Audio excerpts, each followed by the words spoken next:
palaan, kui on toode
Hello. No? Hello. Okay. So I feel that you guys may hear me now. So if you're wondering where you have gotten yourself into, this is the second day of European Weeks of Robotics. Thank you, Steve, for being the host on day one. And today is day two. And thank you for all the organizers, for all the participants for coming here and listening or trying to listen, trying to get some wisdom. I hope to do so as well. My name is Eric, and as you're wondering, no, I'm not the main talker today. I'm just the host. Fortunately, I have not much knowledge in robotics, but I'm hoping to get some today. So, the name is Eric. I come from Estonian Music and Theatre Academy, and no, I'm not learning music. I'm learning theatre there, as you may have guessed it, and I'm happy to be here. I'll try not to be in the center of attention, but my work usually requires that. But today I'll try to be as nonchalant as I can, because we have much greater speakers coming up than me, fortunately. So, the first one on stage, I'll ask the president of EU Robotics, Dr. Bernd Lippert. Are you here? I hope you are. Lovely. Dr. Bernd Lippert is the president of EU Robotics ASBL, the international non-profit association for all stakeholders in European robotics. Dr. Lippert has been leading the European robotics community and representing it at high political levels. Welcome.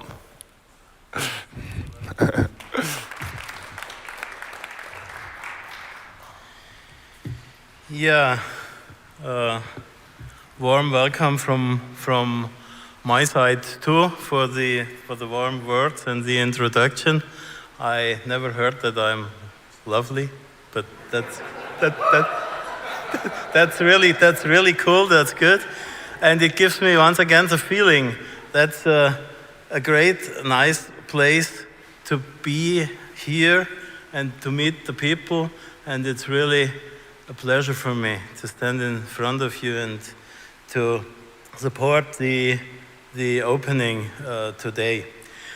Yesterday we had fantastic talks from Taltech, from AUM and from Tartu, and it demonstrated that the group here is really well connected, and from the content side is really working on at the heartbeat of robotics. Really a chance to learn a lot about fantastic robotics here with the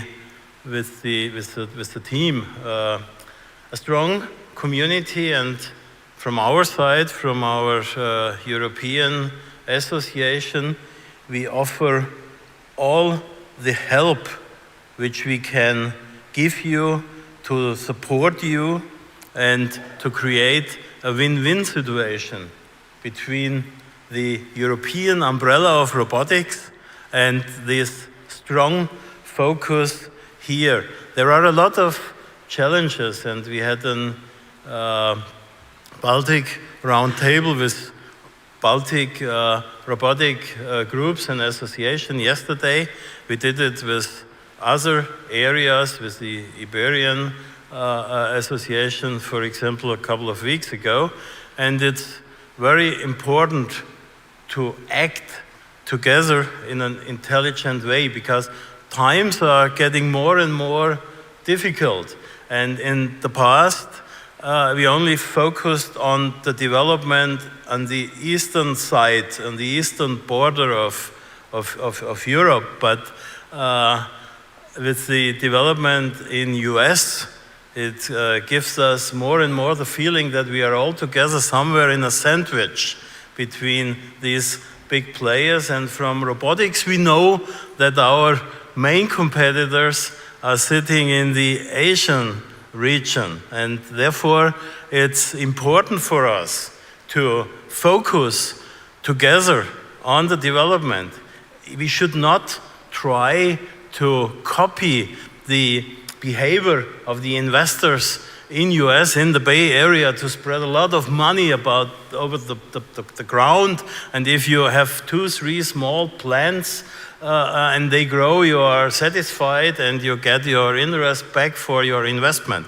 That's a waste of money, okay, but money we don't care. It's more a waste of human resources, because all the others which are not then part of the game are fantastic people, and we have them here in Europe. We have them at this place too. And if you take a look on the names in the different regions and the managers, you recognize that a lot of them have a European background. That means we have to focus on keeping these resources in Europe, and we have to begin, and that's part of the European Robotics Week. We have to begin at the schools to convince people, hey, get into robotics. We have to convince our young engineers to work on this and to stay in Europe and to support us.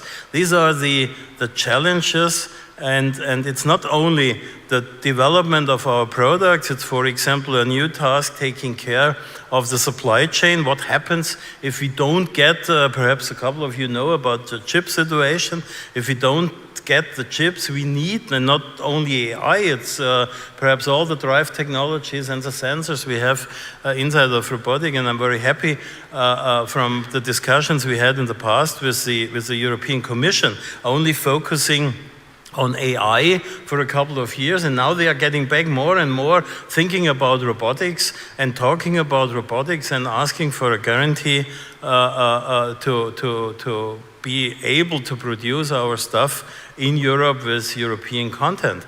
And another issue is the defense situation. I think 3-4 years nobody was talking about robotics in defense on a broad range, and now it's more and more important, and especially for your region. I learned yesterday that it's a main task, and therefore we are ready to support you and to manage you. And as I mentioned a couple of times now, it's a great place to be here. It's a great team, wonderful people, and a nice city. Once again, thanks a lot for organizing this event, for inviting us, for having us, and for opening up the doors for all the young people, the elder people, learning and touching base with robotics. Thank you very much.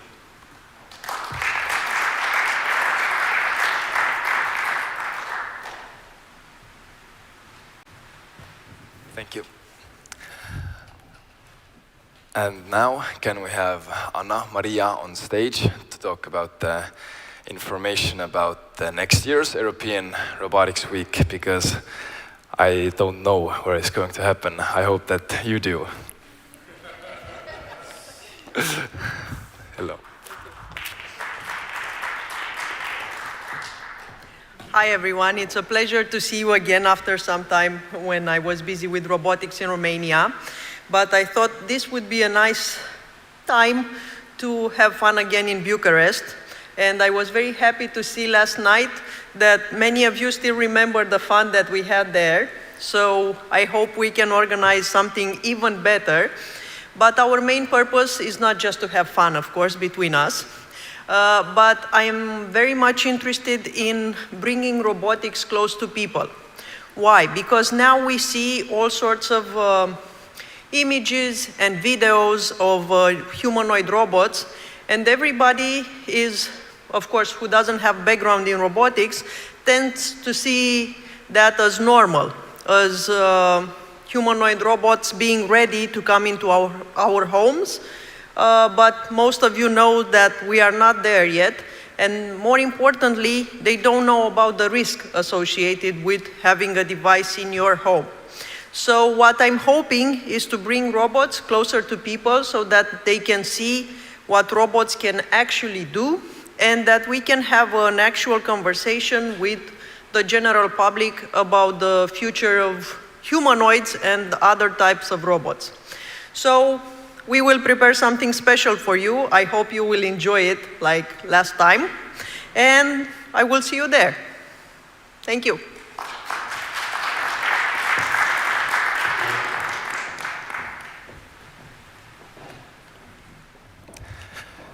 So clearly we've had a lot of talking done today, about 10 minutes worth of talking.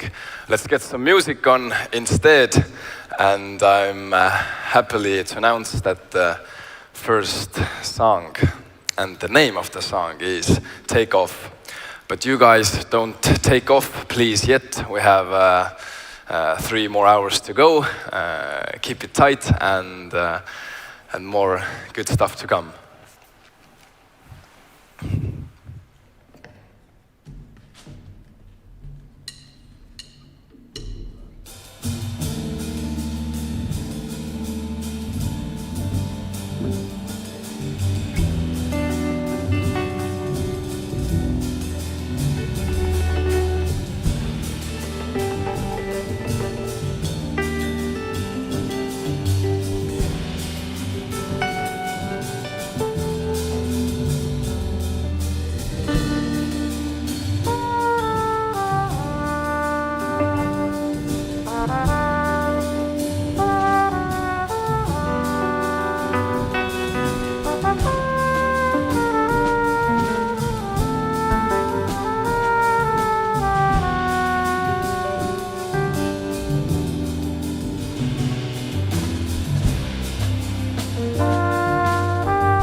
Thank you, M5. We hope to see you guys back soon.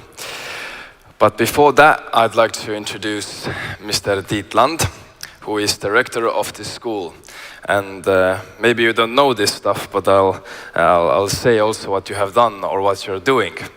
Tiit Land earned a PhD from Stockholm University in 1994. In 2007, he was appointed professor in the chair of chemistry at Tallinn University. Tallinn University is where my wife studies, just so you know. From 2011 until 2020, Land served as director of Tallinn University. Since 2020, he has served as rector of Tallinn University of Technology and a member of the University Board of Stockholm University. Tiit Land is a chairman of universities in Estonia. His vision for TalTech includes key factors to create a stable, technologically driven economy for Estonia, upgrading the military industry with the latest technology and widespread integration of AI to education and research. So please, Tiit Land.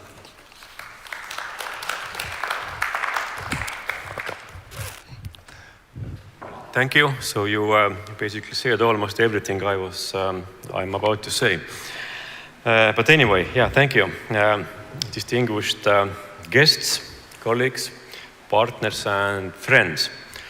It's my great pleasure to welcome you to Tallinn and to Tallinn University of Technology, TalTech, for the European Robotics Week 2025 Focus event. We are honored to host this important gathering that brings together innovators, educators, researchers, policymakers, and young talents from across Europe. European Robotics Week has always been much more than a celebration of robotics. It's a platform where ideas meet opportunities, where society and technology come together to explore how innovation can improve our everyday lives. This year's focus event here at TalTech reflects that mission perfectly. As a University of Technology, our core ambition is to drive research, education, and innovation that benefits society.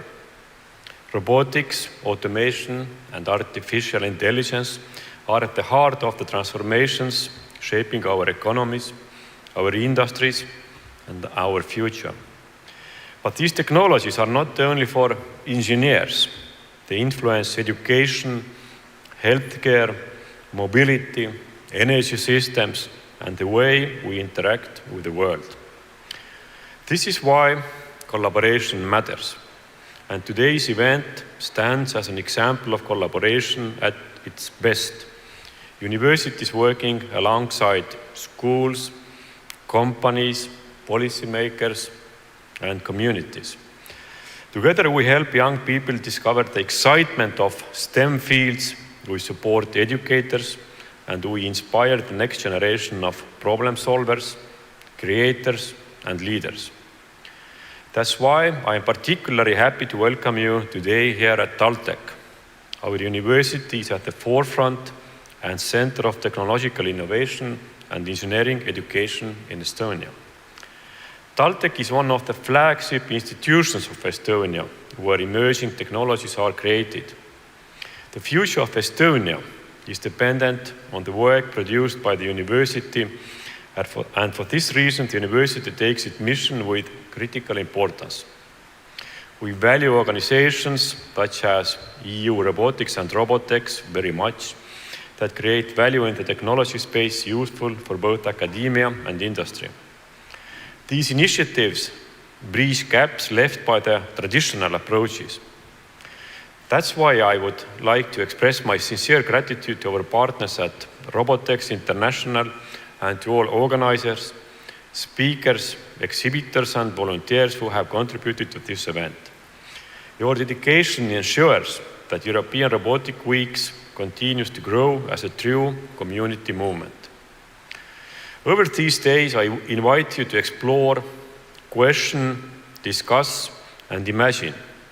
Take part in the workshops, panels, and demonstrations. Meet the bright minds who are shaping the future and enjoy the spirit of innovation that defines this event.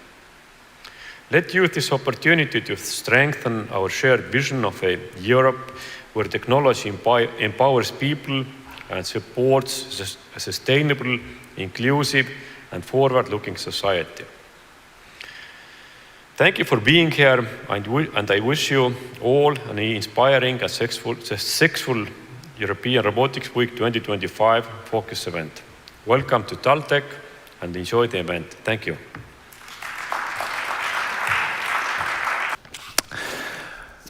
Now, let's give our brains a little break and we can tap our feet or nod our heads to some music from M5.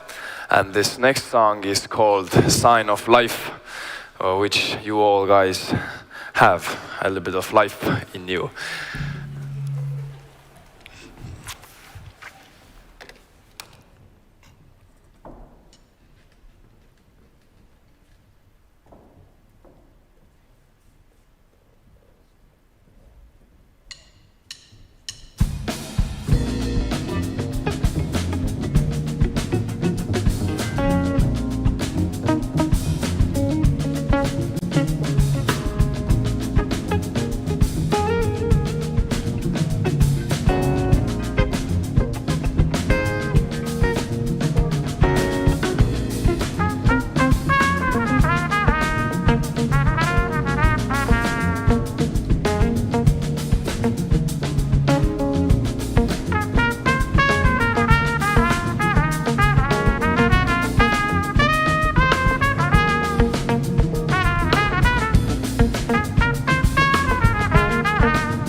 then it is our pleasure to hand over officially the event to Anna Maria and to Bucharest for 2026. So before we move on, we will just give a formal handshake and a good picture.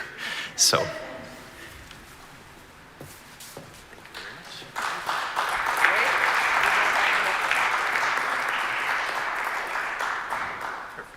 Thank you. And now we continue.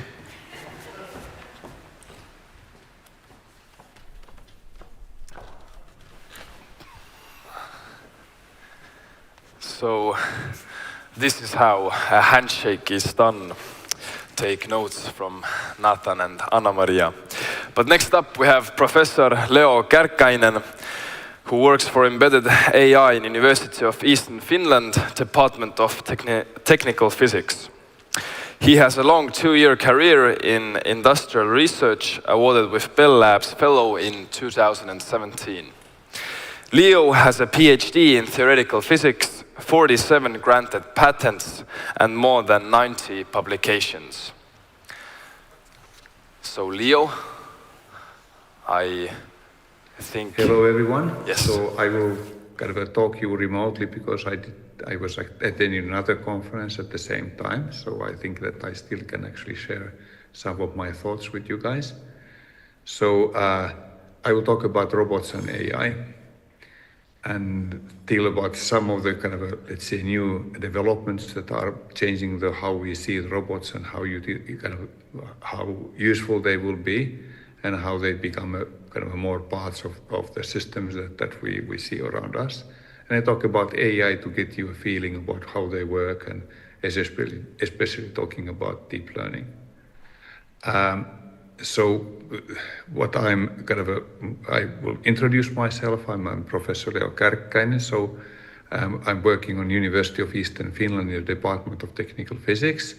And here is my contact details if you want to take contact and ask more questions about that.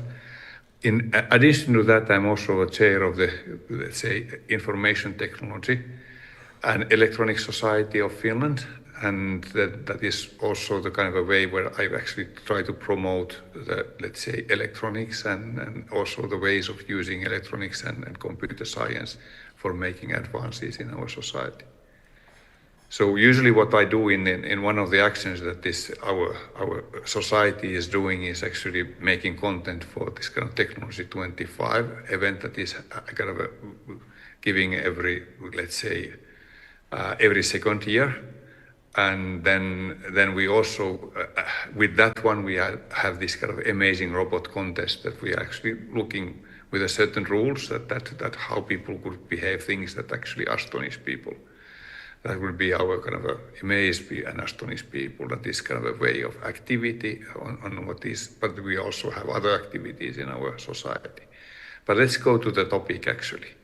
In a sense, so let's do that. And I will first talk about that there is a robot competition that happens, let's say, in this time it was in Abu Dhabi, and it was about kind of drones and how fast they would actually fly through this kind of a maze. And usually it is run by humans, but then there was in the TU Delft University, they were actually designing a control system that was actually kind of looking at AI, that having an AI on the drone itself that actually drove that in totally autonomously. And it actually won against all the others. And here is a kind of if you want to kind of look at it, this is the type of an example about this little light thing around here is the drone. And it's very kind of lightweight and it is very specially done. And these are the guys who are actually kind of building this up. So this is not my work in any kind of sense. I just kind of say to these guys that they have really kind of a fancy work they have done on making this happen. On the way, and there's also that if I go to the next page, there is a web page that you can go and you can start looking about this let's demo. This is a kind of again from the competition, and this is the actual guys who are actually providing that in the way, and I would kind of like to show the YouTube video for you guys, and you could actually go that, but I can't kind of sending a video in addition to the video that I'm already doing, is actually taking quite a let's say, hit to the capabilities of the network that we are connected. But essentially, this is done in the MAV lab, the kind of laboratory that is actually part of this Technical University of Delft in Netherlands. And these guys were essentially making this one. This is an explanation here about how they were done. It is, they are having this kind of a micro-sized unmanned vehicle. So the drone is really, really small, and it is actually also running very, very fast if you do that, and it actually requires a very big good balance about how big of the parts of electronics you can have in order to do that. And they have this kind of a micro and nano air vehicles ideas what they are doing on the system. And then if you really look at it's not even a normal neural network that is running the system, it is actually this neuromorphic neural network that is faster and simpler in its behavior than usual neural networks that we are utilizing. So they have developed this kind of a whole, kind of a more human-like of a neural network that is using by spikes that are controlling the system, and it is actually a very fancy system that they are doing. So that go please and look at this stuff in more carefully some other places. But I will also show another thing about this is that I'll talk about. So this is about the robot competition was coming in, but now I'm talking a little about this AI part in the system. And then I would say that some of the development that people have understood lately about how the kind of AI is behaving is that it has the capability of having emergent behavior. So that means that if I have this type of let's say, this is coming now Google, which is essentially the same neural network that is trained again, but always with a bigger size of the data. But essentially the architecture is the same. Only the size of the number of parameters is changed. And then when it does that, you can see that it actually gathers and gains new capabilities. So there's language understanding, which is always present on this kind of a huge number of billions of parameters, as you can see. But there are other kind of capabilities. It gets like question answering and logical inference chains and things which are requiring really large number of parameters. So if one is looking at examples, what I was talking about, the drone and the drone competition, it has no way of having this number of kind of parameters in. But when we are actually making the systems kind of, let's say, the electronics kind of better and better, we are actually coming in the setting that already now there are mobile phones that have actually 2 billion parameter neural networks in them, so that you can soon start talking with your device and asking questions about how I would do something with them. So this is now kind of an example from Google on DeepMind on the system. And then I will also show you some kind of equations that you would like to see. And this is for nerd people in the audience on setting. But also kind of giving a little feeling about what is happening. This is an equation that actually describes you a neural network. It's essentially what I would say is a function of a function of a function. And every layer of the function, it has these parameters, W's, they are matrices, that they are the weights, they are the parameters that define how the system would behave. And then there's a certain number of parameters here on the system. And I have a very small task that I can say you how you can actually work and you can train the systems. And it is depending on so that I make this kind of, let's say, a map of things which are essentially kind of, I will now move this out of perhaps there is this that it is a little in front of the image of mine. But, or then you don't see it at all. I don't see here what you see. But there is this kind of a problem around here that you have red dots and green dots and yellow dots, and you want to make a model that actually you give it a dot and you don't give it the color, but you can then say, was it a red dot, was it in a place of the red dots, or here, or in the green dots or yellow dots.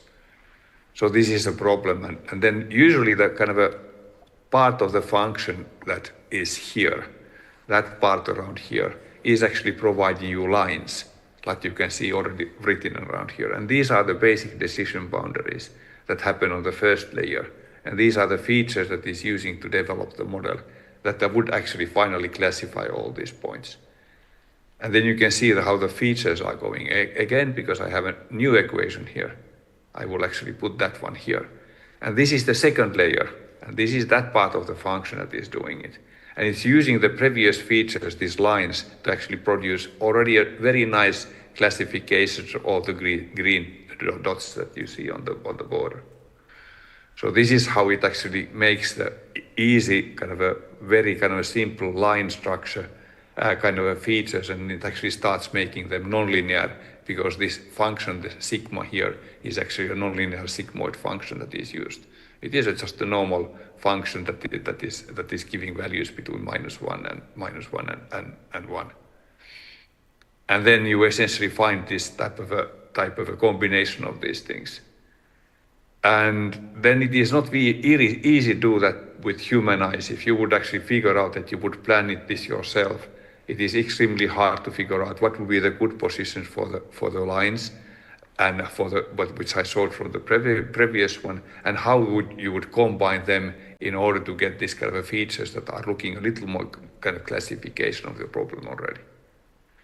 So this is the part that to a certain extent starts using a lot of rules, and sometimes even in big models like this, big language models that you perhaps have kind of used already, because ChatGPT are working like that.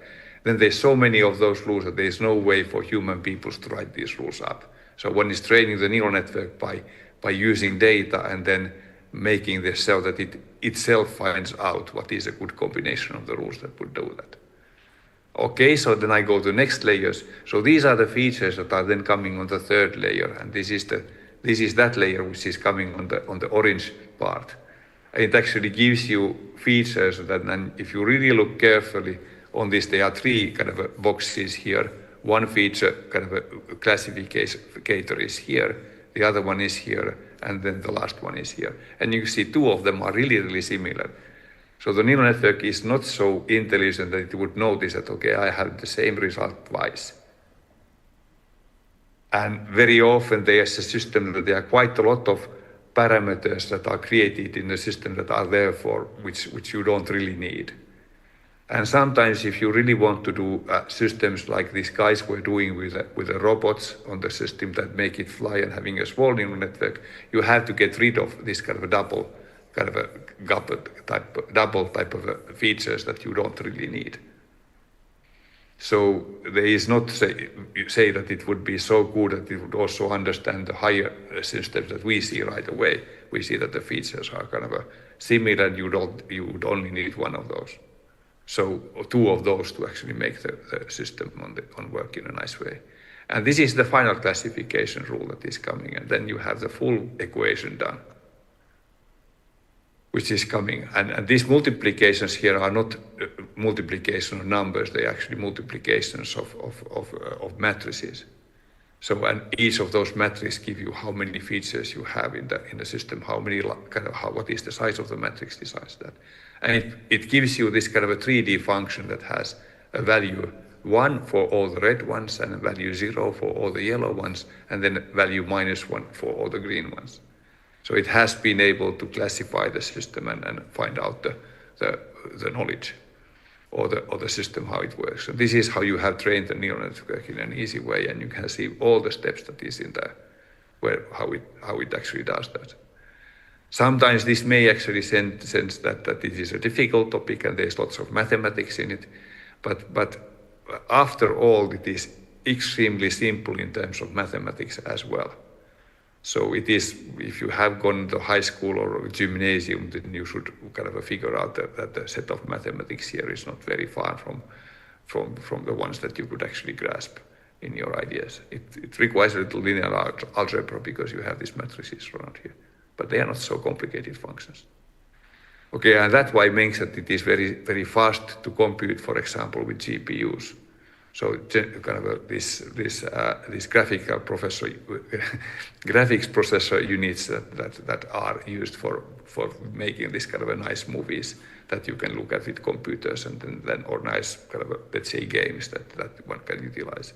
But you can also use these GPUs to make calculation of these neural networks in a very efficient way, because they are parallelized. So meaning that you don't calculate each of these things in a single voice serially, but you have multiple processors that are calculating the kind of the different parts of the results for you. And that's why you also use them in these control systems, for example, the neurons that I was kind of showing you beforehand on the.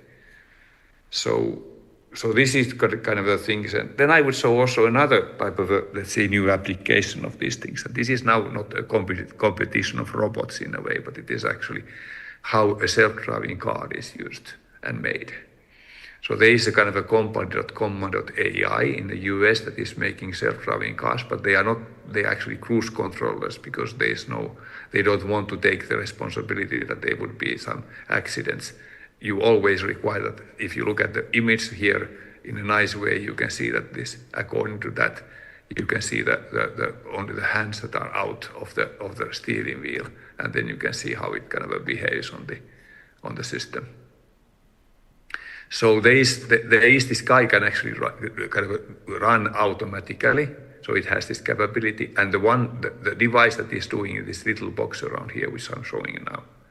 And that is essentially looking like a mobile phone. It has two cameras on one side, and then it has one camera that is looking at the driver and making sure that it doesn't kind of start sleeping, and keeps it kind of looking at if something bad happens, he can also react in a fast way. So what is needed for that, it is a neural network again, but it has this type of a transformer type of a system. Essentially, transformers are like the large language models that you have in your ChatGPT, let's say, providers, kind of, let's say, data centers. Or in some cases, you can run it in your own computer if they are so small enough. But this fast fit is actually inside that little box. So the transformer that is here, and its only task is to look at. So let me tell first how it is trained. So it is trained in a way when people are normally driving the car, then it takes the image of the outside of what is happening there, and at the same time it syncs or it is making recordings of all the movements all the controls that the driver was doing. So how the driver is moving the steering wheel, and how it kind of pushes the gas or the brakes, and it takes those type of functions, that how much you brake, how much you turn the wheel, and when you do that, and it is matched to every of the images. And then you use a lot of the data, so it requires something like 50 million hours of driving. So then you use all that data to make it another way around. So now I have made these guys who have made a lot of recordings of the system in such a way that you see the background you see what the people are seeing through the windshield, and also on back what is happening on the back side, and then you combine these images with the control signals. And then you store that in a data set, and then you can use that data set to train a neural network that has a task that it is giving as an input is the image, and then you ask it to provide the control signals. And here they are 3 control signals. There is one which how much do you brake, how much do you increase the velocity by using gas pedal, and then there is also how much you turn the steering wheel.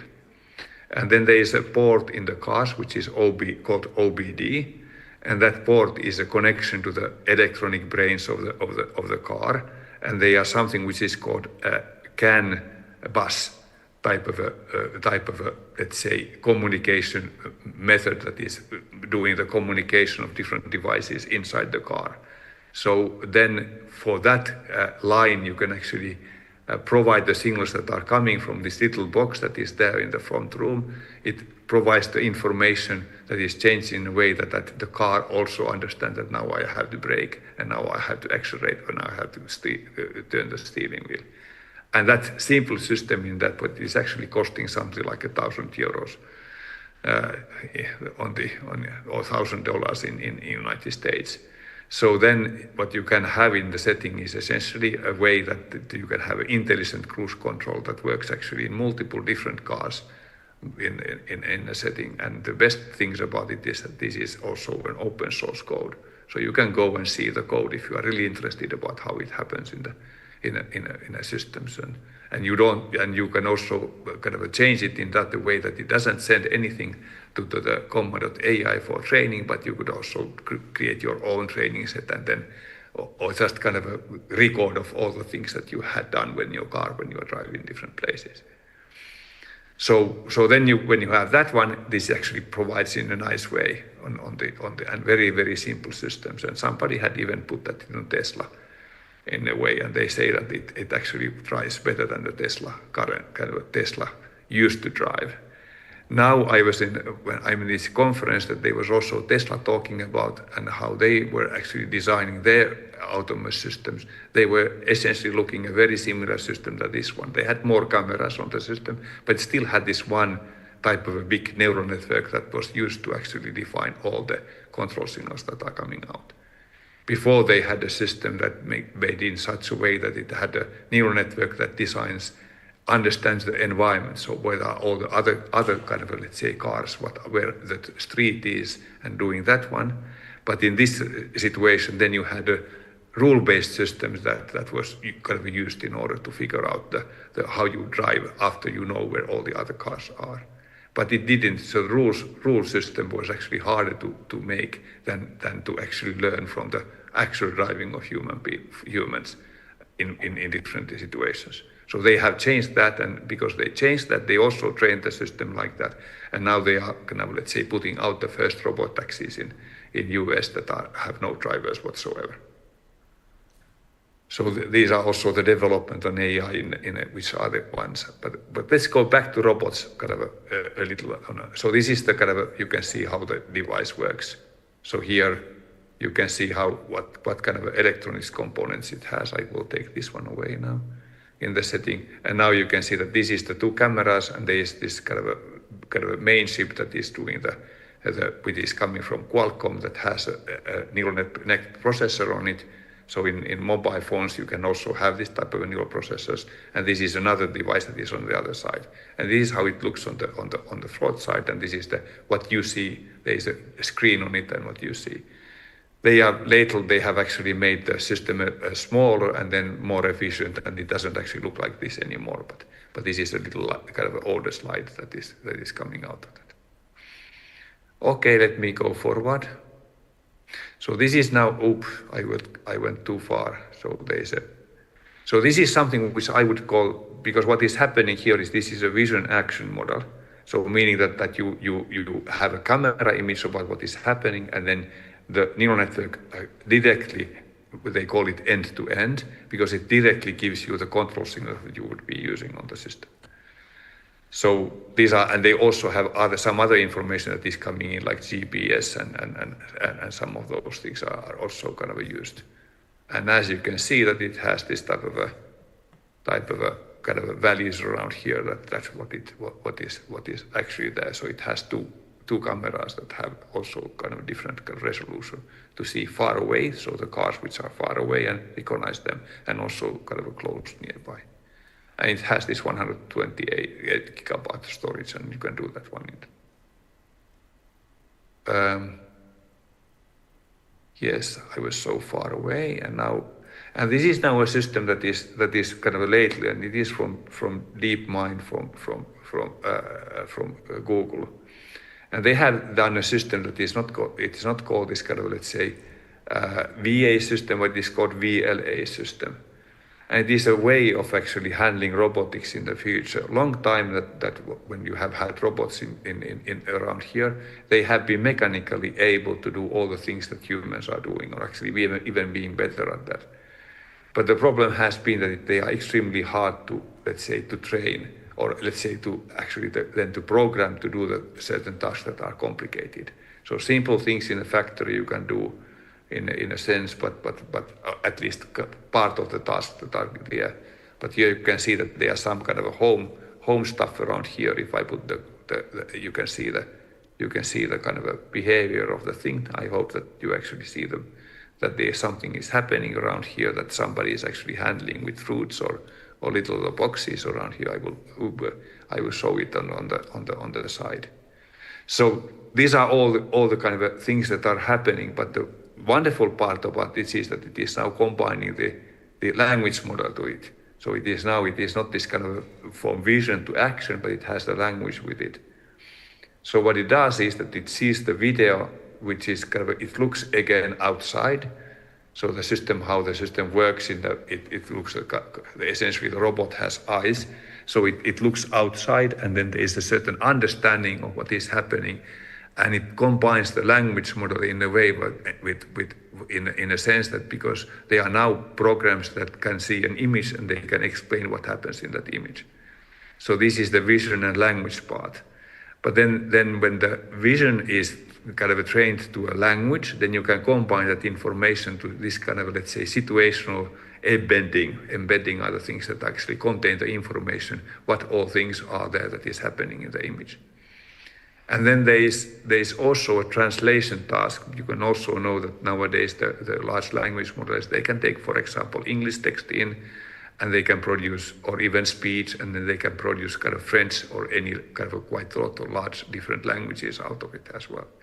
So this time the action is not a part of the language, but you take the language description about what is happening, and also perhaps the thing that humans have been asking the robot to do. And they combine this to a single, this kind of a concepts about what should be done when the situation seems to be like this. And then what is happening then is that you translate essentially in the same way as you translate it from one language to another language. You translate it to commands that the robot understands how to work. So in the control codes of the robot. A little the same way as the car system was doing, that it was then controlling the brakes and the wheels and the gas pedal on the system. But this is now making the commands that make the robot to do those kind of simple things that have been programmed in, and combining them in such a way that it can produce the complicated structure that was seen in the images that was shown. So it is essentially so that you don't have to program it anymore. You can just ask the VLA, the vision language action model, to actually create the commands for the robot that it would create them out. And this is also this kind of, let's say, only happened this year in the way that it has gone so far, that you could think about that you have a robot at home and you can ask it to make calls for you or help you for certain things and doing something like that. And there's a lot of development now that who is the first that are actually bringing these ones to market to people, so for example, or to factories or places or anything. And this is going to be a big change on what is going. So there is a kind of a one problem here that one could say is why DeepMind, which is essentially kind of owned by Google, what is a little kind of, let's say, careful about letting this kind of technology out. It is that you could actually think about scenario where somebody is asking the robot go to balcony and then taking a kind of, let's say, flower pot and drop it to somebody's head. And now if the robot can do something like that, it may be actually dangerous for people because they don't understand what is dangerous for people. So the robot itself doesn't have that the level of understanding yet. But then when I was telling this one in a meeting somewhere, when I say that there's a kind of a bad type of a property of these things as well, then somebody kind of from the audience then suggested to me that perhaps you do a robot in a way that every time when a human is giving it a command, you record it. So that even if you would do something bad, it perhaps could happen, but still the recording of doing that would actually remain, and you will get the responsibility for it. So this is the kind of things that I would kind of tell about this on the boats on the things. I would tell you a little about the way, some little aspect about AI that are good in the way that if you have this type of a, let's say, AI, so the commands that are coming here, the layers that I was explaining to you, essentially they are making these lines or dividing the data to two places and doing that. They are really simple kind of let's say, rules which are coming out of that.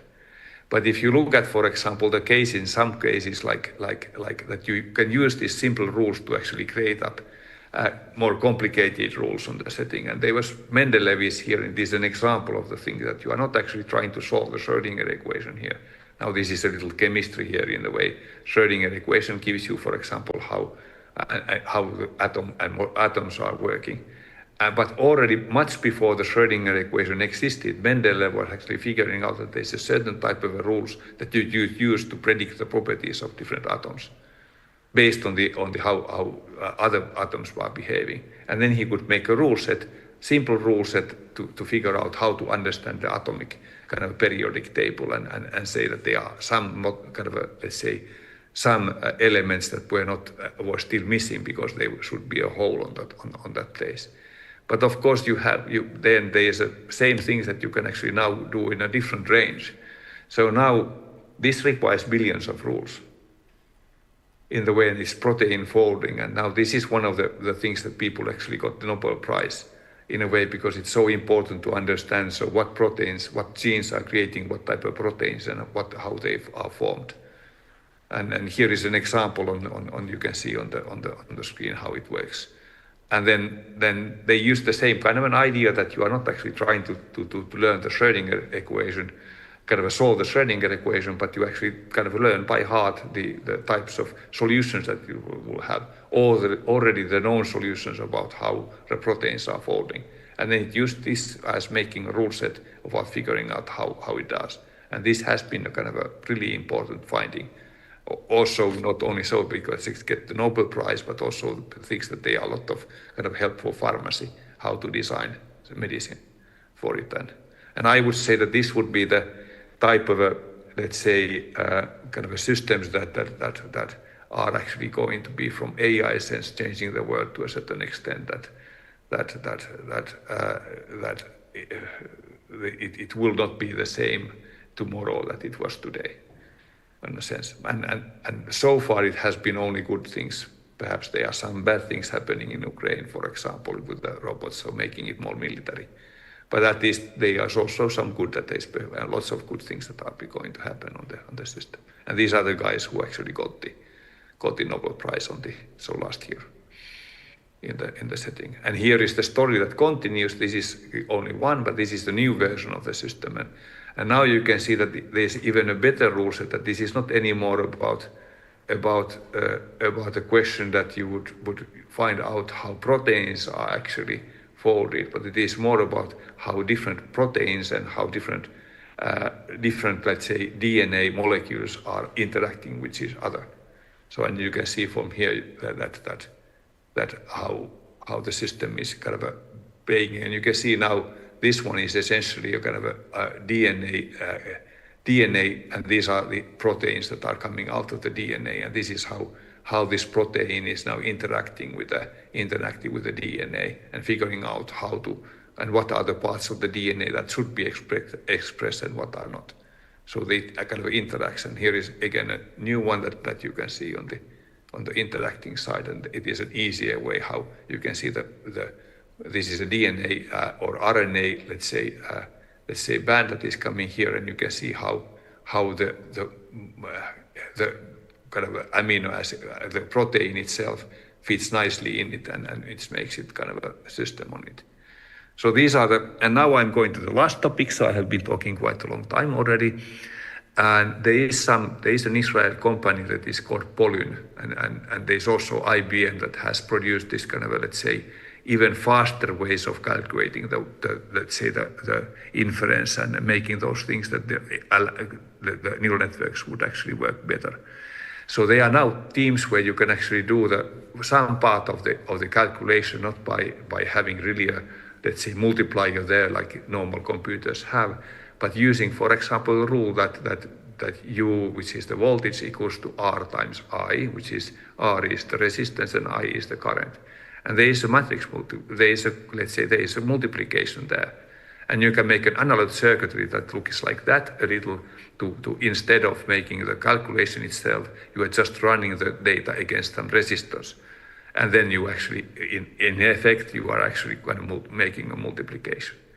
And this analog type of a neural network is very, very much faster. And now it has already come time that you can actually tune it in such a way that it can really do some calculations. And this is the IBM research that is coming out of. It has this own type of, let's say, structure of making analog neural networks that are really much faster than the normal versions for that one. And then you have this type of, let's say, transistor type of based operator amplifier-based kind of solutions that are coming from this Israeli company, which is already having chips sold and moving them, and they are something like 100 or even 700 times better than and faster than the kind of normal ones that would be done with a computer. And the drone competition that was this from Technical University of Delft was shown. I was saying they actually used this type of analog versions of things in their competition to make it fast and not so big, but really kind of efficient in its behavior. So and that I can kind of close the loop, and that you can see what is the size of the chips that are coming out of that. Really small and really kind of fast and computing. Okay, that's my thank you, and I hope that you enjoy the talk. And unfortunately, no, there is no. I don't have the capability of answering you some questions that you have, but perhaps this one actually gave you some kind of an idea of what it is. And I know that you will have questions, and you could perhaps ask Mikkel out of them, and I could perhaps sell him an answer back about what they are, and he could share it with you guys. But it is not necessary for doing that, because sometimes perhaps you will be present in the same place, and I can actually make the talk again with new stuff and saying how the world.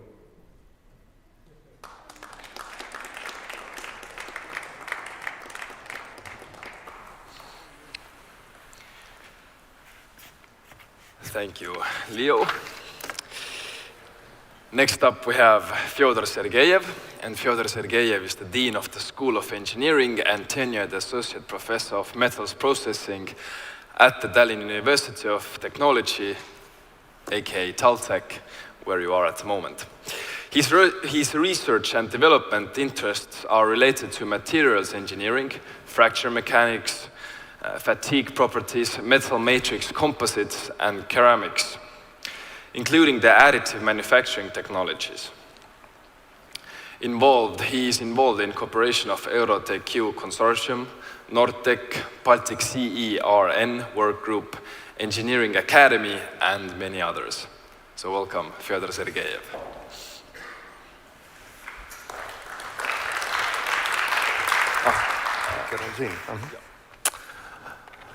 Hello. Okay. Thank you for introduction, and I also welcome you at TalTech. And my presentation will be totally different from the previous one. It was really very interesting and scientific presentation. I will have less scientific and more overviews of what are we doing at the TalTech and School of Engineering. And as my background is not robotics, actually, I'm a mechanical engineer and materials engineering related scientist, but nowadays robotics everywhere and artificial intelligence also everywhere. I welcome you also at the School of Engineering of TalTech. Why? Because how many of you are going to attend the Robotics tomorrow, after tomorrow? Raise your hands. Quite a lot. Almost all of you. But I hope you know the fact that Robotics has grown out from TalTech. And it's not just grown out from TalTech in a large scale from a start, from a beginning, but it was actually one subject at the curricula where students made the robots and put them competing on one table only. At the year something like 2001, 2002, and where it started. So this is why I'm really proud also to show you that we are still at the School of Engineering are thinking that we are true engineers, inventors, and innovators trying to shape our future and technologies. And those are also our visions and missions, because you already know that Estonia is a small country, but I will emphasize that Estonia is not just a small country. Estonia is a very small country. And this is why we have only one University of Technology, and in a sense, we are responsible for whole engineering education and science in Estonia.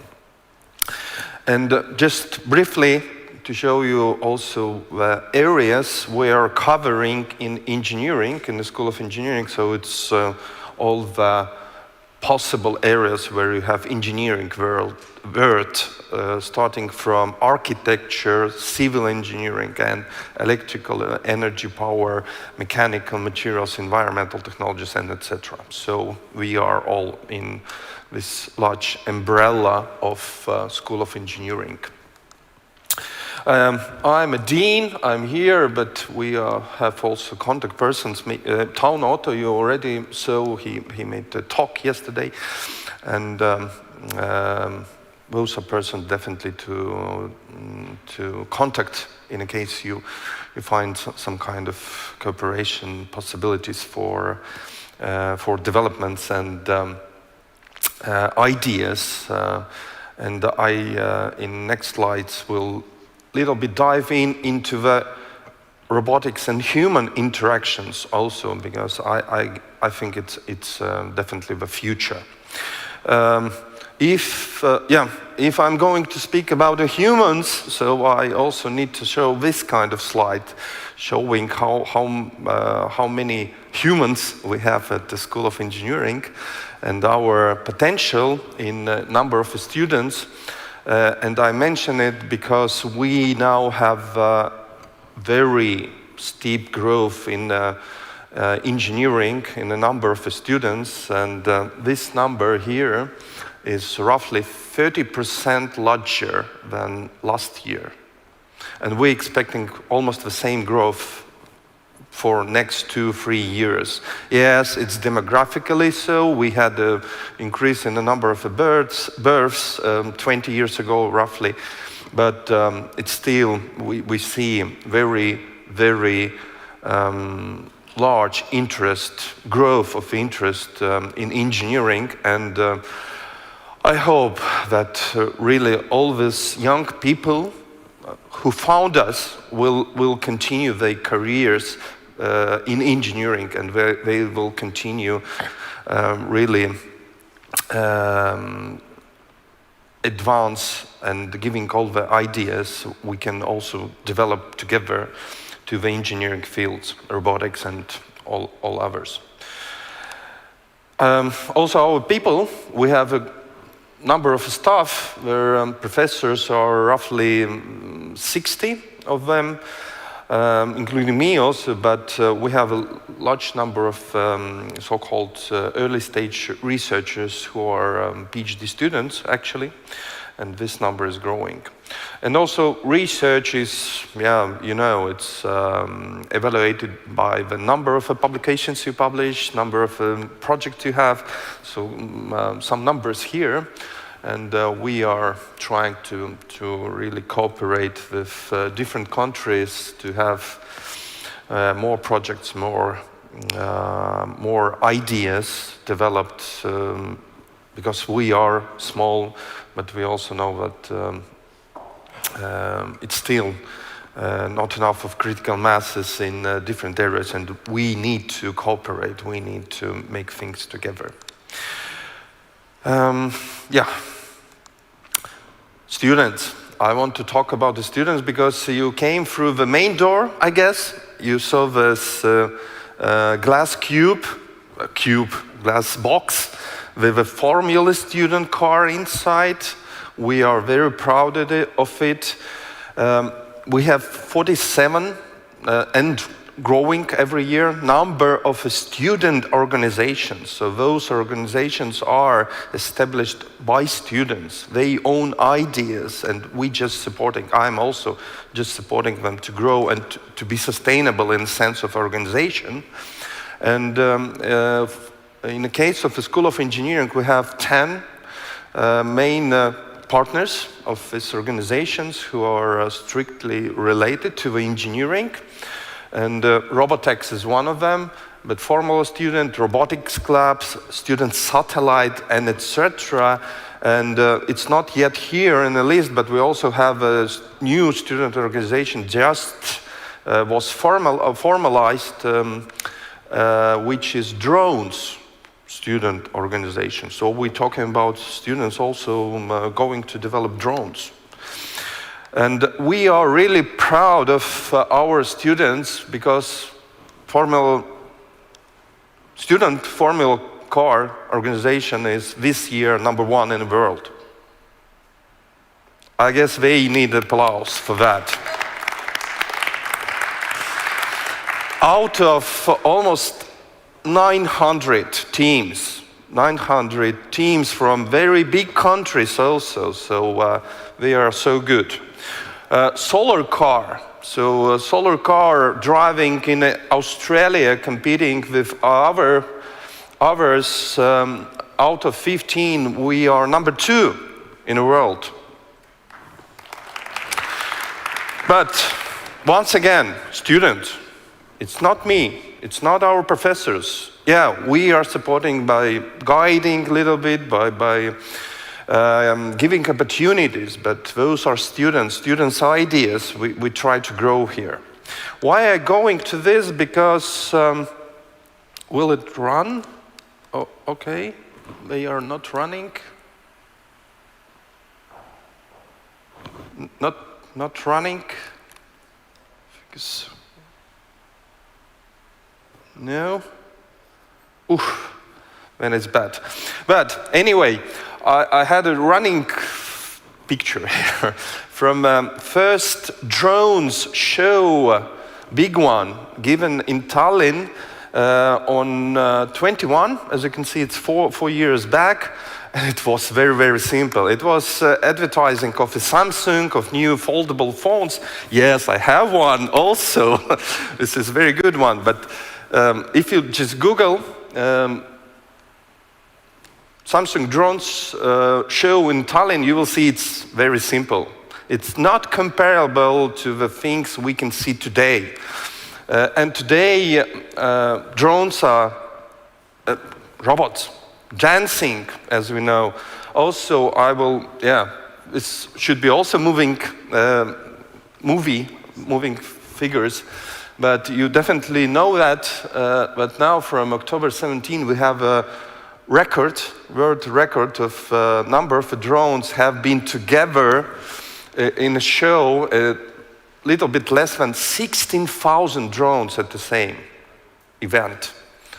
It's amazing where we're going, and it's yes, it's robotics and it's artificial intelligence in one application. Also, that one. So very easy one. It's going to be in Estonian. Ava oma maailma, open your world. You can see simple words just written in the skies of Tallinn with drones. It's kind of very, very slow. Okay. Yeah. But anyway, it's not comparable to the things we can see today. Yeah, we can finish with that. Thank you. In mechanics, as I'm a mechanical engineer, so we are not kind of very frustrated with artificial intelligence yet, because we already used machine learning, machine visions, and neural networks for decade at least, and more actually in applications. And one of the things I also spotted just in LinkedIn profile, I don't know, is it me? But those are things I just every morning if I put LinkedIn in, so I see something like this. And potatoes counting. It seems to be very simple, but from previous Leo presentation, we already heard that there are actually some trainings to be done, and it's not so simple to designate different shapes and the things and etc. and dependent on the speeds. And this also should be moving figure of a robot moving between persons, and this is definitely the good sign of collaboration, or even about the mindset change happened in a human's mindset, that we are, at least me, not anymore spotting robots. Yeah, because I have at home this moving robots cleaning the floors. I do not spot them anymore, because I know they will just go around. They will not come at me, and that's all very, very, nowadays is very simple for users. I don't know, maybe you spotted also this last mile small Starship robots moving here around the campus. Also Estonia is kind of famous of. So you can imagine 5-6 years ago, it was very hard to people to really be together with this kind of robots, because people were afraid that something is going, moving not very fast, but still something is moving. Especially drivers with cars were just stopping at the crossings to let the robots go over the crossings. But after some time, they understood that that's not the idea. The robot should move, not somehow restricting movements of humans. That's the main idea. And we are at this level already. And this should be also kind of representation of that. And in engineering, we are also moving from this kind of things, from 2D drawings, even from 3D modeling drawings, to the more this kind of drawings, which are more like real ones, real life ones. We can see all the shadows. We can see it is metal, it's shiny. What kind of metal, and etc. So it will be more and more complex kind of rendering from generative AIs. But also one kind of application is definitely the defects. For example, in materials, I'm a materials engineer, so materials engineering expert. So this is definitely my area, and I wanted to show you just for example how the real-time 3D defects can be also spotted by the systems in different kinds of applications. This is the spacecraft, but there are enormous number of applications we can do that. This is the figure of our lab in Taltech. You can see the logo here also. So just to show that, this is actually the same thing. You can also Google some digital twin technologies we are implementing a lot. In this moving video, it should be interaction with a human, where the robot hands or manipulators are putting this ball around this wall, just picking it up and putting on this side, and human just taking it out of the hands of the robots, putting on a table, and robots then took this ball again themselves and going back and etc. So this is already some kind of interaction between robot and humans. And it's bad. This one is not showing, movie is not showing the idea, but the idea is behind that. I saw it first time, I saw it a couple of weeks ago, and it just jumped in some Facebook, or I don't even remember.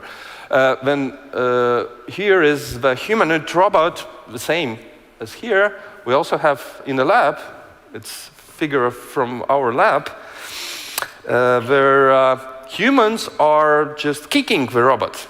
attacking the robot to see what will happen, how it will fall, and how it will manage the kicks and etc. But yeah, I hope this will be not our future, but we are only kicking the robots. Sometime maybe we will get something back from them. We don't want to.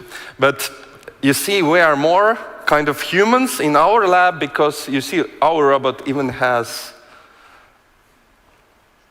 shoes to walk. Because it's more convenient to robot really to walk on surfaces in the shoes. And last slide, really, some results of our also collaborations with industries. We are also very good at the autonomous vehicles, autonomous systems, developing the system as a whole. Also, we have this autonomous bus project already running for almost 7 years, and we have version number 3. Not running yet on the campus, but was piloting for some years already, and we are waiting that it will be run here on the campus on a daily basis. And this figure, you can Google through the title. This is the company's title, startup company grown up from university, which is related to a dual use of this kind of simulation interaction with the real world. Yeah, nowadays, to be honest, it's more related to the defense, but it has unlimited number of possibilities where we can really simulate any kind of anything that you want to happen in this environment, real life environment, and to see what will happen, what we should do if, I don't know, bridge will fall or something will happen with electrical system, etc. And this kind of things are already very, very feasible in our case also. So thank you very much.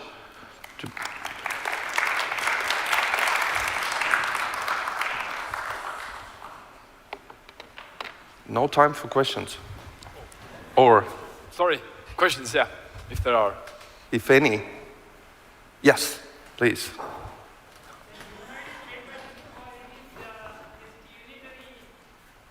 Unitary G1. Yeah. We have 2. We have one here in this building. I saw the picture from the lab, and the second one in one of the colleges. Yeah. Yes. Nice. Thank you. Yeah. Unitary G1. Yes. Yeah. Robot. Yeah.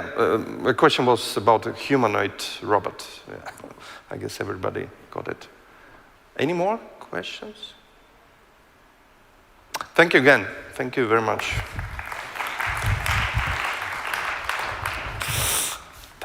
Thank you. Thank you, Leo. Thank you, Fyodor. Now we have some time to just relax, ease our minds from good new information. And to do that, we have our wonderful band, M5. Take it away.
Thank you, M5. Last but definitely not least, we have a panel coming up. So these sofas are not, or chairs are not set design, but we actually use them. So I'd welcome on stage Nathan, who is going to lead and make sure that this panel is well organized. And the topic of this panel is actually how to ensure that the young people such as me, I consider myself still young, 23 years old, that I or people like me would have interest in the future of engineering. And for that, I asked to come on stage Samer Al-Gork, Bayal Manan, and Teresa Akshin.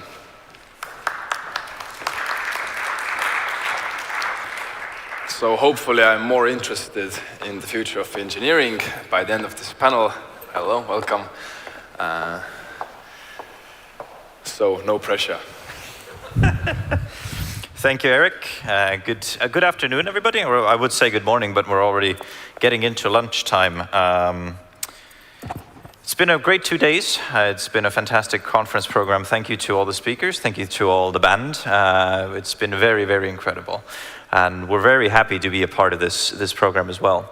So for those of you who do not know, Robotex is as of last year, it is the world's #1 chain of robotics competitions, especially in terms of people on site. So we host festivals across the globe in 15 countries. Currently, next year it will be even more, and we pull in more than 120,000 people per year to festivals. So that includes everything from kindergarten to postdoc, every age in between. You have children and you have university students. And we serve mainly as an outlet to schools, to universities, to hobby groups and all of these things. But what we really do is we combine what people learn in theory into practical knowledge. Because let's face it, on a test, you can always lie. But if you build a robot that doesn't work, well, that doesn't lie, it just doesn't work. So in that way, we pride ourselves with being arbiters of reality and truth. And what has started off as a humble competition between universities and students in Estonia, right here in this university, has grown into a global movement with 25 years of history as of this year. So, and it's all possible only thanks to fantastic partners and friends, some of which you will be answering here today. Who we have a very tight connection and working relationship as well as friendship. We're very, very happy to call these people our friends and to work alongside them. So without further ado, I'll stop talking. I'll let them start talking one by one. And I'll raise the first question. So to you, my dear friends, I ask, what makes engineering appealing to young people? We can go and start from here and move one after another. Okay, maybe when I see this question, let's talk about different generation of young teenagers. Maybe this question back to 10 years ago, for us, we will consider about which job can earn more money. That is for last generations. For example, my mother and father, when they choose my majors, they will recommend a job which can give me more salary in the future. But now in this generation, at least in China, we don't think that much because our parents already give us a lot preparation for our future life, even the future job or like horse. The horse were really expensive, especially in the top cities in China. So, but for these generations, they never consider about this problem. They're only doing things what they want. And they are trying to find their own value for this life or this world. And so with this new generation, they will think about what they can do for this world. then it's very important. Recent years, these AI and robots develop very fast. Of course, it's very interesting. It's very interesting. Everyone wants to have their own pet, their own e-pet, but they want their own e-pet has special value in different area. So what we are doing is trying to telling them what they can do via these different kind of technology. And for example, especially this year, the technology development like magic, because I remember during the beginning of this year, we have China New Year Festival, and just now one of our speakers showed the videos of Chinese New Year Festival. There is Unitree G1 dancing on the stage, but it's only 1 year. How can I say? It's only 10 months past. Right now, Unitree 2 and this Unitree Go can do a lot more things rather than dance. So it's very developed fast. And also talking about those like DeepSeek, ChatGPT, DeepSeek, and nowadays, several days ago, Google Gemini 3 published. So we can see how fast those frameworks grown. And for these young teenagers, they have very, very good ability to learning, and they can accept a lot of new things. So we have made a lot of different competition. On one side is a kind of competition, but what our aim is to fund their creative or innovation ability. Maybe they can know nothing, not a good engineering, but if they have creative ability, then they can do a lot of things with the help of AI and other like teachers' help also. So right now, I think we should tell the young generations, next generations, what we can do in the future and help them to find their own value for the world, so they can have more passion to come to our stage to create the world with us together. So that's what. Yeah. Excellent answer. Thank you very much. Payal? Thank you, Nathan. It's wonderful to be here today amongst all the innovative stalwarts. So I think the true answer to this question will be parental trap. So I was a victim of a parental trap because they thought I should do engineering. It began with that, but it ended perfectly well because when I lived in the UK, one of the reasons why I got the highest paying job in comparison to all my other master's graduate is because I had an engineering degree. So straight from the horse's mouth. But if we think of an answer when I see today's generation, they are looking at engineering because it's taking them to these two very exciting things. One is innovation and second is technology.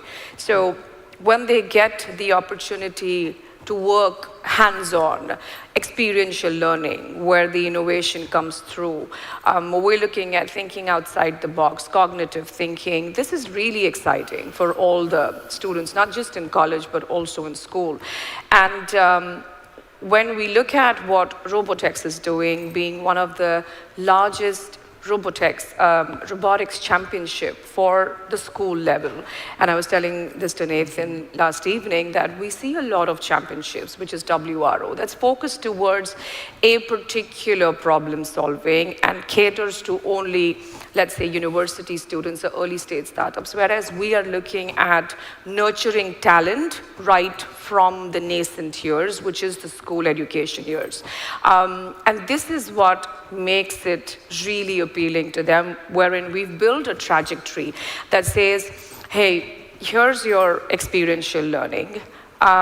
We don't need too much of screen time as well, because a lot of the building that takes place, the doodling that takes place is all hardwired. You have your soldering machine, you have your cables, you put them together, you put your microprocessors, and then perhaps it takes a few minutes to code it, but then that's a non-screen time as well. So kind of innovation talent we are instilling in the students right from the early childhood learning years also leads to them wanting to think of engineering as a progressive way of carrying on that talent and building something great.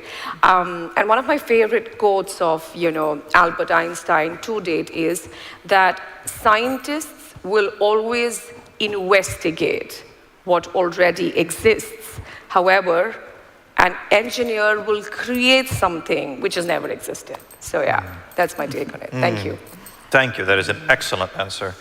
And just for the audience as well, your answers are so good that I'm writing notes as you speak, because it's also vital information for us as well.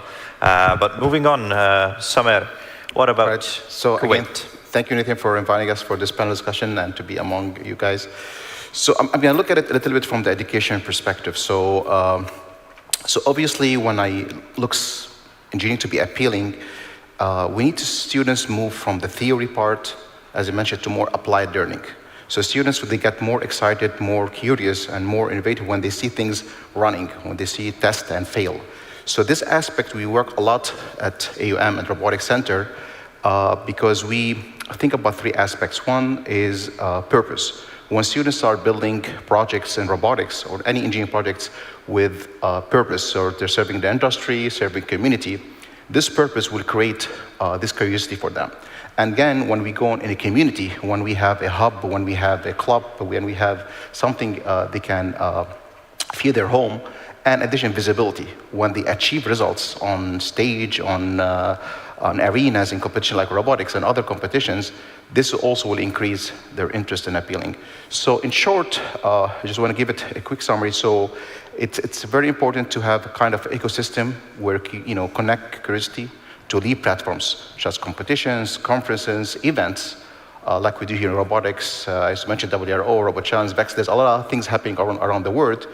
And when students feel it's what engineering is not a major only, it's something they're working for to shape the future, and they have a real role in it. So this is, I think, what makes it more appealing for them. Absolutely. Thank you very much. Those are excellent answers. And moving on to the second question, maybe, I want to take a look at the future because, we are dealing with the future and we're dealing with the next generation as well. And we're representing three very, very interesting and very strong nations technologically, because we have China, India, and Kuwait on stage, representatives and leaders from those three countries. Where do you see your country in the next 10 years? What is going to be the normality of an everyday person in these countries in 10 years, related to technology then? It's really hard to imagine what will happen in the next 10 years. Come back to the topic, last question. Even 1 year, this like a magic year, how technology develops very fast. But how can I say, maybe consider about education this area in the future, at least the next 3 years, maybe not 10 years. I think the way and the aim maybe will change.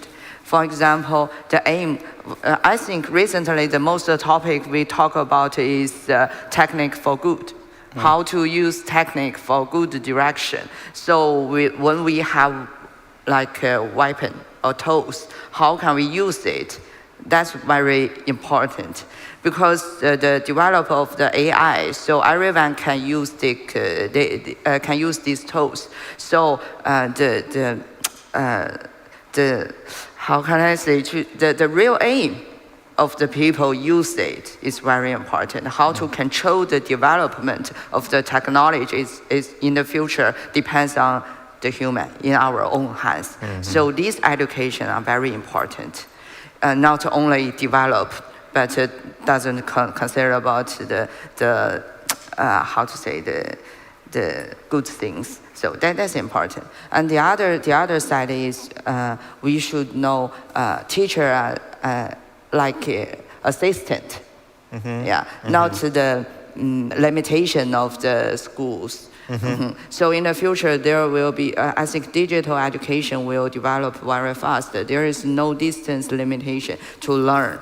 For example, we can learn a lot new things by website right now. But in the future, maybe under the help of MR, VR, those technology, we can, we don't need to fly here to Estonia. Maybe we can talk still face-to-face and learn face-to-face, and with the help of the AI and the teachers, so I can get more technology, and in short time, I can enhance myself very fast, or to achieve my own aim to build a robot or solve a problem of the real life. Yeah, I think that's the difference. But for the future life of 10 years, I cannot imagine. Maybe we can fly into the space, travel around different planets. That's possible, I think. I think so too. Yeah, interesting. That is a very wild dream. I think it is possible, especially to some extent. Yeah, and I agree with Estonia. Especially, we're seeing a massive increase in schoolrooms, for instance, with assistant teachers. So, solving that with technology is definitely something that we will see as a trend globally, I believe. Yes. But Payal. Yeah, I think a lot of what I really want to see in the near future has already begun and is in process. So one big thing I'm an advocate of is industry academia-based learning. Okay, it needs to be experiential, but it also has to be purposeful, based towards focused manufacturing, or maybe NVIDIA can set up an excellence center into Caltech or a famous academia per se, so that it allows the students right from their university days to understand re-engineering, or simply understand what it takes to cut down the time when they work into an industry focused, which is either tech or manufacturing, space, or even aeronautic, basically. So that's the first thing I see happening. Second, we have been seeing a lot of changes in the education system that are based with AI, especially from a feedback and pedagogy perspective. You need to understand what a child likes to learn and how the student will like to learn it, and then the pedagogy follows, less of an authoritative, more of a feedback mechanism kind of learning that makes it very personal and interesting for the student to learn. What these two will then in turn create is very early stage entrepreneurs. We already see, the youngest entrepreneur that we saw at our championship last year was 6.5 years old. He was almost 7 when we came for Robotics International, and he had created a last mile seed sowing robot based from a agrotech perspective. However, what should have followed after this is incubation, patenting, MVP, taking the product live. And that is what I see and should happen in the next 10 years, where you got a product, you take it live, and I think at some point the industry people should also consider internships at an early age. Why do we have to wait till they become 15 or 16 to intern into an organization? Why can't we do it a bit earlier? Because what this ultimately leads to is solving the real world problems. They are ultimately going to create, everyone's talking about what we need in order for ChatGPT. Yes, we need chips, and NVIDIA is making the chips, but where is the power coming from? It's all going to come from solar. So the next thing is solar, the next thing is energy, and maybe students can create a third impossible solution to this problem that's going to happen, or maybe even something as lethal as the lithium batteries, right? We all talk about sustainability, but the lithium batteries are ultimately going in the dump yards, and not much can be done out of it. While we drive an EV on the streets, the batteries are, ending up in a landfill, and they're volatile. No one knows what's going to come out of it. But I think if we put this all together and give opportunities to the younger generation as well to co-create something, because I think the Gen Z and the generations after are much more woke sustainable, and absolutely sensitive towards the environment and sustainability. So yeah, that's what I ideally see happening in the next 10 years. That's definitely true, especially with the Gen Z generation being more, let's say, oriented towards sustainability in its nature. It's something that we have definitely seen, and I think in every country. Yeah, well, so this is very challenging questions because I know in 10 years we don't know what will be demanding, we don't know what's technology, what jobs will exist, what actually even challenges will be demanding for us to work on. And again, comparing this question with China and India, I know we cannot be in Kuwait that scale, and especially in India, more software development, in China, more production and hardware. But I believe we had a vision that we have a lot of talented people in Kuwait, and our vision to have to be, especially the IAM, to be a hub, a hub. So this is our main vision. And we have a big challenge, and actually all universities having the challenge, especially when it comes to technology, to involve more technology in our classes and our learning environment. But with that, we're facing of AI. This is a big challenge, how the integration of AI. And we see a vision is that we having AI kind of mentor. So students use AI in their debugging, in designing alternatives, and their different building designs. And let's have our faculty focus more on other aspects, which is really like the mentoring aspect, the critical thinking, the team building, the ethical part. So it's kind of a collaboration between what technology AI is offer us and what our faculty can focus. That will be a great improvement we can do in the next 10 years. And I don't see, especially in university and education, to have our classes, more screens in our classes as more than integrating applied learning. I keep focusing on applied learning.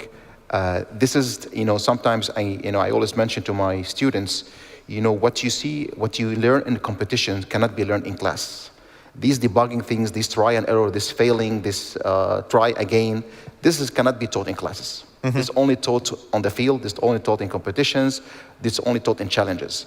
And that's what we need to increase more. That's our vision at AUM and the Robotics Center. We involve a lot of extracurricular activities because this is what's built these young people. They build their personality, they build their confidence that they can do it, they can achieve. And this is a big part that we were planning to do in the next 10 years. That's a fantastic point that you can't teach resilience from a textbook. Yes. It's one of the most important things, and it's, as a parent as well, I think all of us as parents, we want our children to succeed in life. We want them to know that we believe in them and that we love them and that we support them, but they need to have that ingrained within themselves as well. As well as that kind of resilience to keep working and keep going and keep trying and keep failing and keep trying, because that is what ultimately leads to success. Yes. That's a very interesting point, yes. Now quickly, because we only have a few minutes left, let's do one question lightning round, 2 minutes answers each. You're facing with industry members across Europe and across the world. Now, towards industry, what is something that you would like to say from an educational perspective? What is something industry members would need to do today to create lasting change in the next generation? I think still focus on education part. Because the robotics, we are building a platform for all the teenagers who are interested in technology. So focus on education part, I think in the future, we should give them more opportunities to try those technologies. All these things are not very far away from us. Even the student who study in art or mathematics or others, even not engineering, is very close to them. Give them a routine to start to touch those technologies. That's very important. And I also think in the future, all this education way will be changed a little bit. And they are not learning step by step. They may be project-based learning will be more and more popular because they are interested in one thing, one project, and they are trying to develop and trying to explore their skills and cooperate with others, trying to find out the solution. And in the end, they will get a product or solutions. And they also enhance their skills, and they can see more things in the technology area, and they will know what their own value, and they will find their own place in the world. That's it. Very good. Thank you. I think I would only say one thing is exposure. Let's give the coming generations exposure to innovate, exposure to learn, exposure to problem solving, to resilience, and I think it will create wonders. And we will be able to achieve the impossible given the early exposure of talent, especially by the industry members. So yeah. Perfect. To us, I think my message is that we need to fill the gap between academia and industry. This is a very big challenge that we need to work on. I know sometimes in education we have curriculum to finish, we have certain requirements, but in industry, this is where emerging technology are happening. These are where real challenges are happening. So basically, in our university, each program we have kind of advisory from the industry, where we meet and we see what the needs. Because again, we have to work how we can update our programs, how we update our tools, our software, so we can adapt and be in parallel with what's happening in industry. So I believe with all what we're doing, still the gap is there. I mean, all of us, we know when we graduate and you go to company, the company need to still work a lot of things, tools that have not learned. So I think my message, if we can bring this gap as much as we can, and this will need collaboration between industry and the education system, how we can improve our education system that it's actually, when we graduate our students, they can really ready for the markets. They have to be ready, not only technically, they have to be ready from team building, communication, critical thinking. This is the way we can, I think, improve. And this message, if we can have this more collaboration with the industry and the academia, that will fill the gap. Fantastic. That is a fantastic answer. Well, thank you, dear partners and dear friends. It is always a pleasure to have conversations with you, both public and private, about all of the things that await us in the future. It's great to work with you. Thank you to our audience for also participating and listening, and also for taking part in this conference. We thank you. As one of the organizers, I just want to say thank you. It has been a pleasure. And I hope that the next steps of the program will be as enjoyable to you as planned. So, thank you. Thank you. Thank you.